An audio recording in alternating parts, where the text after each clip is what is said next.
Olá, amigos.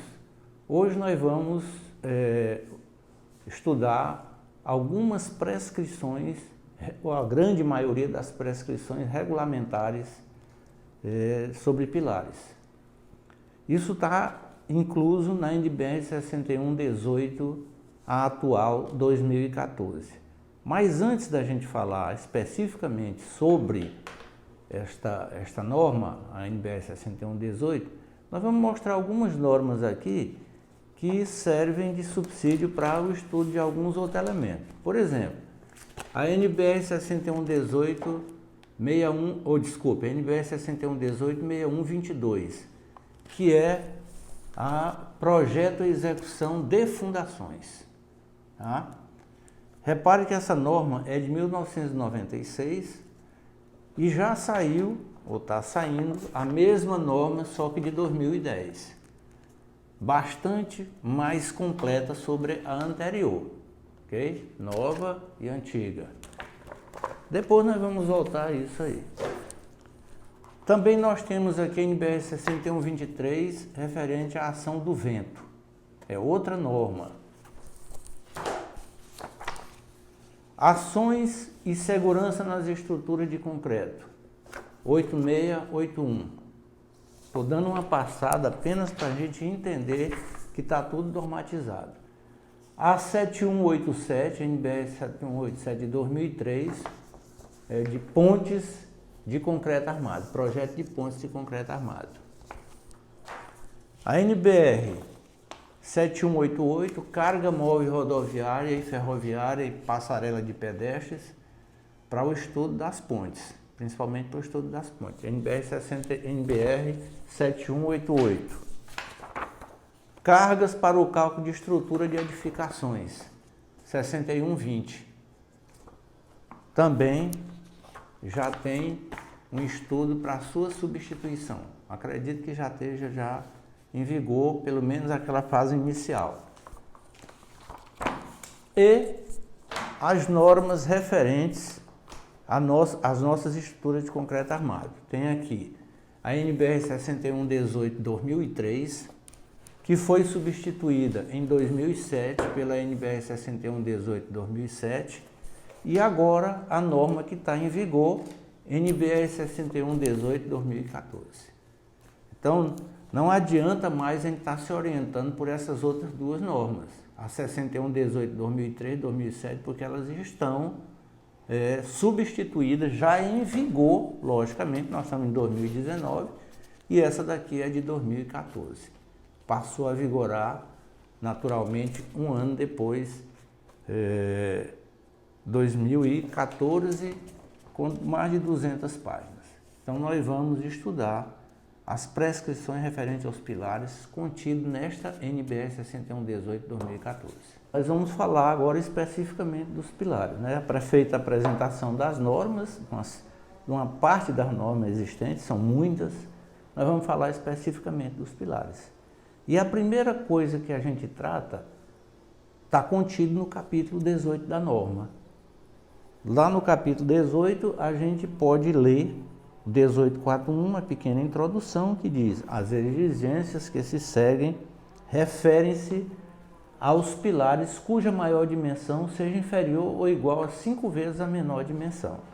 Está lá na norma, um pouquinho diferente, mas é isso que significa. Essa figura aqui, associada com esse texto, neste item de pilares, só vale quando este H for menor ou igual a 5 vezes o B, a menor dimensão.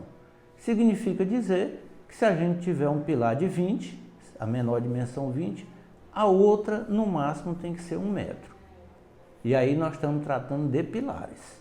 Se for diferente, se aqui for 1,20 m, 1,40 m, 2 metros, aí não se trata mais de pilar, e sim de pilar parede. Existem as outras exigências. Pois bem, a menor dimensão do pilar, ela mudou. Na norma anterior era de 20, agora foi para 19. E a mínima minimorum era 12, e passou para 14. Então a menor dimensão, a dimensão mínima é 19, mas a gente pode utilizar dimensões até 14, desde que a gente tome alguns cuidados. E o cuidado é majorar as ações por este coeficiente γN. Então, γN é 1,95 menos 0,05 de B. Esta expressão está transformada em tabela, na tabela 13.1. A tabela, o 13 significa capítulo 13. Então, a gente vai lá no capítulo 13, só para a gente, não vai ser sempre assim, a gente vai, no capítulo 13, nós temos uma tabelinha, aqui a tabela 13.1, está aqui a expressão que está transcrita lá no e-book, 1,95 menos 0,05 de B, este B entra em centímetros. Então a gente não coloca dimensão 14, 14,5, 15, 15,3, não existe isso. Se existir, a gente utiliza essa expressão. Mas as nossas dimensões são 19, 18, 17, 16, 15 e 14, que é a mínima minimora. Eu multiplico por esse coeficiente aqui, que é o γN. Se for 19, o γN é 1, porque é a dimensão mínima adotada. Então, outra coisa referente ao pilar, essas três coisinhas iniciais. A segunda foi o uso da expressão e a terceira é a área de concreto. Esta área aqui, da seção transversal do pilar, tem que ser maior ou igual a 360 centímetros quadrados.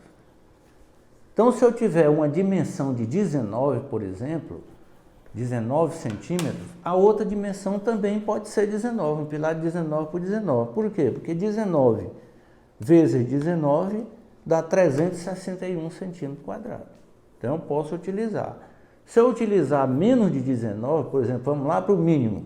Se eu utilizar 14 centímetros, a menor dimensão, a outra dimensão será 26. Porque 14 vezes 26 dá 364 centímetros quadrados. Ok? Ficou entendido? Isso aí está no item 1323 da norma. Então, esses três valores iniciais, eles controlam o uso da seção transversal e as suas dimensões mínimas, no caso de pilares. Então, pessoal, se, por exemplo, eu tiver uma carga, uma ação característica vertical aqui de 100 toneladas ou de 100 quilonewtons, aqui no caso 100 toneladas força, o meu ND, se eu tiver um pilar de 19, vai ser 100 multiplicado por γF multiplicado por γN. O γN aqui é 1, porque o meu pilar a menor dimensão é 19. Então isso aqui, e o γF, que é a ação, o coeficiente majorador das ações, vale 1,4. Então, isso aqui vale 140 toneladas força. Se eu tiver um pilar de 14 centímetros, conforme a gente viu ali em cima, eu aplico esta expressão ou entro na tabela 13.1. No caso, o coeficiente γN é 1,25. Então, nós vamos majorar isso aqui de 1,25, aqui dá 175 toneladas força. Ou seja, nós estamos majorando a ação característica em 75%. Ok? Bom, então não vale a pena, por exemplo, muitas vezes a gente adotar dimensões de 14. Só em residências onde as cargas são pequenas, geralmente pequenas, 20, 15, 10 toneladas, assim no máximo 50 toneladas. Fora isto aí, a gente utiliza mesmo pilar de 19, tá, ok? Às vezes o arquiteto quer que a gente utilize 14 para embutir o pilar na parede. Mas normalmente as paredes de estruturas de concreto armado são paredes de fechamento e o tijolo tem 9. De qualquer jeito vai ficar o dente, a não ser que a gente já utilize o tijolo de 14, que também é comum. Porque o que é que ocorre? O arquiteto muitas vezes manda fazer o enchimento da parede.